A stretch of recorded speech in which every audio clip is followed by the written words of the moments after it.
Olá, tudo bem? Meu nome é Cecília Leles, eu sou aqui do canal Abençoando Você e eu vou contar hoje 2 sonhos que eu acredito serem sonhos espirituais. Com certeza pode, significar para nós avisos de Deus. A gente sabe que a palavra diz que se for verdade, se for realmente algo espiritual, vai se cumprir. Se não for, amém. Foi algo talvez só pessoal para mim e tudo bem. Eu vou estar contando esses 2 sonhos. Aqui no canal eu fiz um outro vídeo de sonho profético, tá nessa playlist. Depois, se você quiser, dê uma olhada lá. Então, eu vou contar o sonho e depois vou falar aquilo que eu interpretei, que eu consegui entender dentro daquilo que o Espírito Santo vem revelando para mim. Amém? São 2 sonhos. Mas antes eu gostaria de pegar uma palavra de Eclesiastes, capítulo 3, que nos diz o seguinte: para tudo há uma ocasião certa, há um tempo certo para cada propósito debaixo do céu. Então, tudo que eu tô falando aqui, se for algo espiritual, que eu acredito, porque são sonhos bem diferentes do que eu tenho normalmente, vai se cumprir na hora certa e esse sonho tem um propósito. Amém? E a outra palavra que eu tenho também em Atos, capítulo 2, do verso 17 a 18, que nos diz o seguinte: nos últimos dias, diz Deus, derramarei do meu espírito sobre todos os povos. E os seus filhos e as suas filhas profetizarão, os jovens terão visões e os velhos terão sonhos. Sobre os meus servos e minhas servas derramarei do meu espírito naqueles dias e eles profetizarão. Então vamos lá. O primeiro sonho desses 2 que eu vou contar aqui, eu tive por volta de 2 anos atrás. O segundo sonho que eu vou contar, eu tive no início deste ano. Eu estou agora em outubro de 2024. Então, o segundo sonho foi agora no início de outubro de 2024 e o outro foi mais ou menos há uns 2 anos atrás, que eu vou contar primeiro. Então, vamos lá, o primeiro sonho, sem mais delongas. O primeiro sonho era o seguinte: eu estava numa rua, no centro, como se fosse o centro de uma cidade, área comercial, e muitas lojas de um lado para o outro, estava eu e o meu primo. Depois eu vou explicar um pouco sobre esse primo. Nem é um primo que eu tinha muito contato. E a gente estava andando nesse centro da cidade, as pessoas andando com celular, conversando uma com as outras, atribuladas, cada uma com seu horário, suas coisas, a característica bem de centro de cidade. E tinha uma igreja muito simples, parecendo aquelas igrejas da congregação cristã, bem pequena, bem simples, bem tradicional.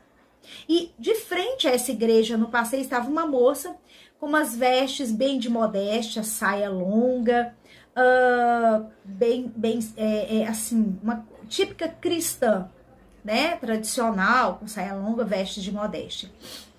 E ela estava muito desesperada, ela estava assim pro pessoal: vem, gente, ela estava de frente à igreja, entra, vem. Essa moça chamava as pessoas, e as pessoas passavam, olhavam para ela e continuavam, e seguiam. Igual quando a gente vê pessoas pregando na rua e tudo mais, que as pessoas nem olham, mais ou menos aquilo. Só que aquilo me chamou a atenção, e eu e meu primo nos apresentamos de frente para ela. Nisso que nós entramos, ela nos chamou para adentrarmos nessa igreja, e nós entramos. Irmãos, foi muito interessante. Na hora que eu entrei, logo que eu entrei no pátio interno dessa igreja, que era pequenininha, lembre-se, do lado de fora, a porta atrás da gente fechou. Tum, eu lembro que eu senti o barulho assim, tum, fechando. Aquilo já deu um choque assim para mim. Quando eu entrei dentro dessa igreja, ela era totalmente diferente. Não parecia mais uma igreja, parecia assim uma universidade. Com vários andares e várias salas. Era um centro de estudo. Em cada sala, interessante, que cada sala eu via pessoas lá dentro, eu entendia que cada sala daquela, conforme eu e essa moça continuou me acompanhando e mostrando lá dentro. ela me mostrava as salas, eu entendia que eram denominações, que cada uma estava estudando a palavra de Deus, porque cada uma estava num nível de conhecimento da palavra. Então, tinha ali salas que ela me mostrava que eu via que eram aquelas irmãos de igrejas mais tradicionais, igrejas com mais doutrinas, já outras salas com pessoas com uma aparência mais modernas, mas todos eram cristãos e todos estavam estudando a palavra dentro daquela sala. Era imenso lá dentro. E eu fiquei muito impactada porque lá dentro era muito grande. Lá fora era pequenininho, antigo, lá dentro era moderno, era grande. Enfim, e a gente continuou andando.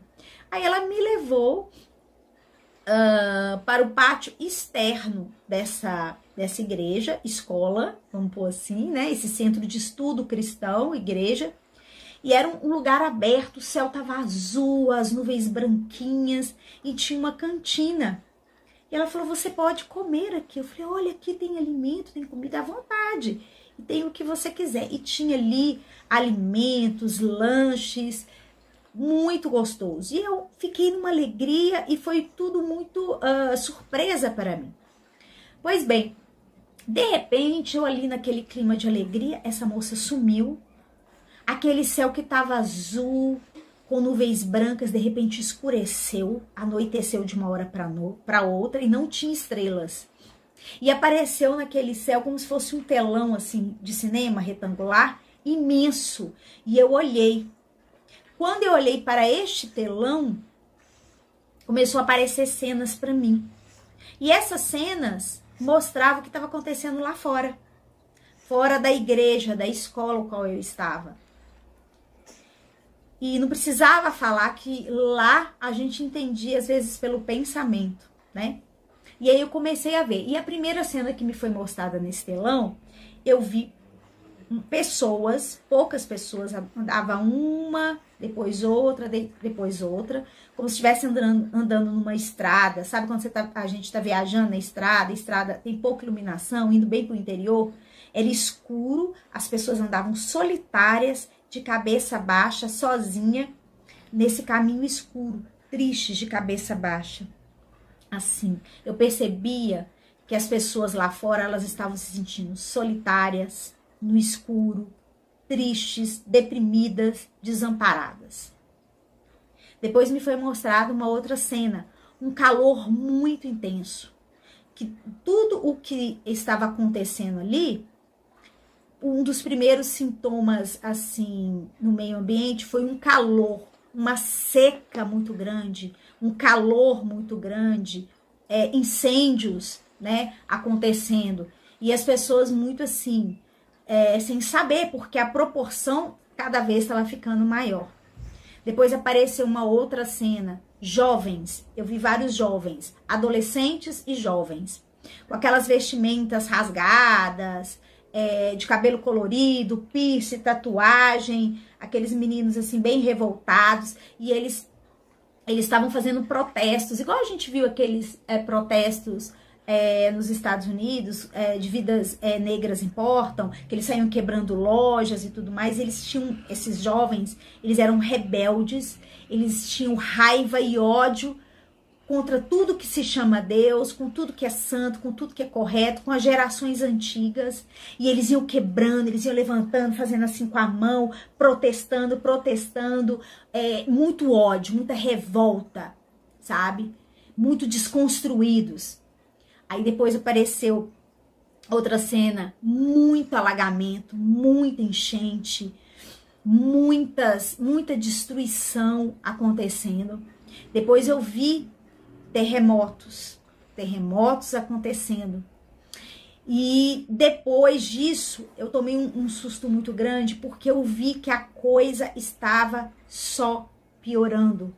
E as pessoas não tinham ali palavra de Deus, acolhimento, amor, e elas nem aceitavam. Elas tinham raiva, elas eram solitárias, mas elas tinham revolta e ódio.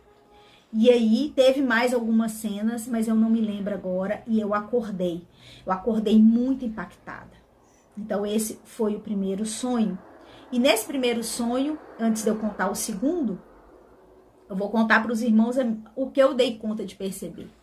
Essa mulher, ela pode, né, significar a igreja, chamando as pessoas para entrarem na salvação, para entrarem no chamado para a vida espiritual, para Jesus. E as pessoas não estão dando atenção, porque as pessoas que estão fazendo esse chamado ao arrependimento, a sair um pouco da correria do dia a dia, para se preocupar com aquilo que é eterno, as pessoas não estão dando atenção, as pessoas não estão levando a sério os sonhos, a palavra de Deus, o que as pessoas, né, estão sendo reveladas. As pessoas não estão ouvindo, elas não estão prestando atenção, elas estão ocupadas com suas vidas, com os seus projetos e tudo mais.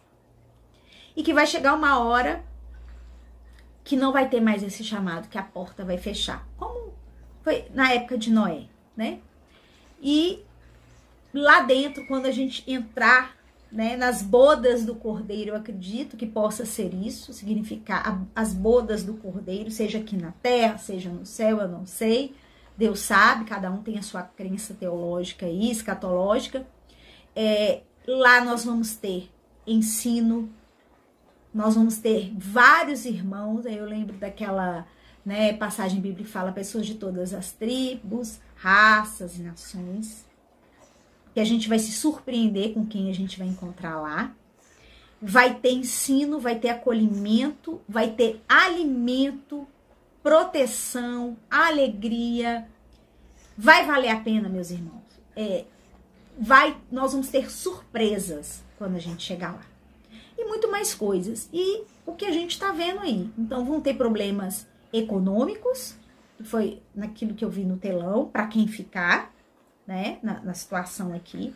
Problema econômico, para quem não tiver guardado, né, no Senhor, seja arrebatamento, ou seja guardado aqui, né, mas é um significado de estar guardado, protegido, instruído, porque vai faltar instrução, tá, irmãos, da verdadeira palavra de Deus. Não vai ter a falsa, né? Agora, aquela instrução sólida, o alimento sólido, vai ser muito difícil aqui. E suprimento, né? Porque comida eu entendo que é suprimento, tanto espiritual quanto físico. E as pessoas vão se sentir muito solitárias, os jovens vão ficar muito revoltados, vai ter realmente questões ambientais muito pesadas, né? Então, fico alerta aí. Se você não tá, você tá afastado de Deus, afastado da palavra, você tá machucado pelo sistema, não é sobre o sistema, é sobre Deus, sobre o tempo profético que nós estamos vivendo e sobre você, sua vida, tá? Bom, o segundo sonho que eu tive, que foi agora no início de 2024, eu estava, tá, numa praia, no litoral. E areia muito branquinha, e estava nessa praia, e nessa praia atrás de mim, é aquelas praias que tem, não é dunas, mas tem assim, tipo montanhas, uma praia bem natural, não tem prédios, nada disso. E tinha várias pessoas nessa praia. De repente eu olho para o mar, começa a vir um navio, bem longe. Ele foi se aproximando da orla. O interessante, irmãos, é que quando eu vi esse navio, eu não conheço. Depois eu fui pesquisar que navio é esse. Não era um navio, é um porta-aviões de guerra. Tá, irmãos? Porta-avião de guerra. E esse porta-avião, ele foi chegando com um navio gigante, metros de altura, largura, comprimento. Ele foi chegando no litoral aqui do Brasil. E ele foi chegando, e esse litoral, as pessoas começaram a assustar, porque o porta-avião, ele dá medo, é uma coisa bizarra de se ver. E ele parou, e em cima dele tinha aviões de guerra, caças, sei lá, equipamentos de guerra, e parou aquela coisa gigante. Todo mundo assustou, as pessoas foram pegando suas cadeiras, suas barraquinhas e foram tirando do litoral e foram começando a recuar. Desce desse navio a comandante desse navio. A comandante desse navio era uma mulher americana, ela representava os Estados Unidos da América, certo? E ela entrou como se fosse para dominar aqui o Brasil. Só que ela era uma mulher e ela, ao pisar na terra brasileira, esse dominar não era negativo, ela vinha no sentido de dar apoio, enfim, para o Brasil. Só que quando ela pisou em terreno brasileiro, eu não lembro mais se um bicho, alguma coisa aconteceu. Quando ela pisou, começou a perna dela a necrosar, a ficar podre, e ela foi adoecendo, e ela morreu. Essa mulher morreu, que representa, né? Essa mulher do exército americano. De repente, aparece um outro homem, vestido de roupa também, de exército, só que ele era muito alto. Ele devia ter quase 3 metros de altura, com fardas. Ele era muito loiro, muito branco, parecendo um europeu lá do leste europeu. E muito forte, muito alto e muito bravo. E ele desceu e virou e falou para todo mundo. Bateu a palma e falou assim: acabou a brincadeira, agora acabou a brincadeira. Tempo de paz acabou. Acabou a brincadeira, ele falou. E as pessoas ficaram assustadas. E eu não sei explicar, ele representava a Rússia. Sabe, a Rússia, ele representava a Rússia e tudo que a Rússia representa. No sonho era isso pra mim. E ele deu medo, e ele falou: a paz acabou, acabou. Ele, chegou pra dominar o território aqui do Brasil. Aí as pessoas que ainda estavam, todo mundo saiu correndo. E aí eu ouvi uma voz. Irmãos, essa voz, algumas vezes quando eu sonho, até conto isso no meu outro sonho, meu outro vídeo de sonho, é uma voz masculina, doce, firme, doce, mas firme. E eu creio que é a voz do Espírito Santo de Deus. E ele virou pra mim e falou assim: corre, sai daí, corre. Aí eu saí correndo junto com as pessoas e deu muito medo, porque ele chegou pra dominar. A americana perdeu, os Estados Unidos perdeu a vez e veio esse general, sei lá. E aí a gente foi, nós começamos, eu e essa voz e algumas pessoas, subir aquele morro que ficava atrás na praia, e a gente foi subindo, e depois tinha que descer, um precipício, assim. E eu, particularmente, eu tenho muito medo de altura, irmãos. Muito medo de altura. E aí, eu fui, e ele falou assim comigo: não se preocupe, desça, eu estou com você. E aí, eu fui descendo devagarinho, algumas pessoas fugindo, e ele falou muitas coisas comigo que eu não lembro, irmãos. Eu só lembro que ele falou assim: o tempo de paz está acabando. Mas o Brasil até é um dos melhores lugares para se estar. Apesar daqui ser muito quente, mas é um dos melhores lugares. E eu fui descendo e eu acordei. Então, irmãos, eu não sei o que esse segundo sonho significa, mas me parece que o tempo de paz realmente no mundo tá acabando e que isso vai ter uma repercussão pelo Brasil. O Brasil, pelo que eu pude entender, ele tá sendo competido por essas duas forças que existem no mundo hoje, né? Representado pelos Estados Unidos e pela Rússia. A gente sabe quais são essas duas forças e tudo que elas representam. E eles estão lutando pelo território brasileiro. E é uma coisa muito, vai ser uma coisa muito forte que vai acontecer no mundo. Não é brincadeira, é igual aquele general bravo lá falou: o tempo da brincadeira acabou. E quem estiver com a voz, com o Espírito Santo, vai ser direcionado ao que fazer, como fazer. E em todos esses sonhos eu vejo essa provisão e proteção. Então, esses dois sonhos que eu queria deixar para os irmãos. Estava há muito tempo para fazer, mas aconteceu muitas coisas que impediam eu fazer esse vídeo. Aí eu resolvi fazer os dois sonhos num vídeo só. Eu gostaria que edificasse a vida dos irmãos, né? E que nós possamos estar em alerta do tempo que nós estamos vivendo. Não é para ter medo, nada disso, mas é para a gente estar atento, alinhado com Deus, acertar a nossa vida, cuidar da nossa vida diante de Deus, diante do próximo, diante das nossas questões pessoais. Tá alinhado, porque os sinais, né, que esses dois sonhos mostram são de tempos difíceis, né? Então, que estejamos preparados fisicamente, materialmente e, né, emocionalmente, mas principalmente espiritualmente. Amém, meus irmãos? E comenta aqui embaixo qual é a sua opinião, o que você pensa sobre isso, tá bom? Fica na paz, que o Senhor vos abençoe.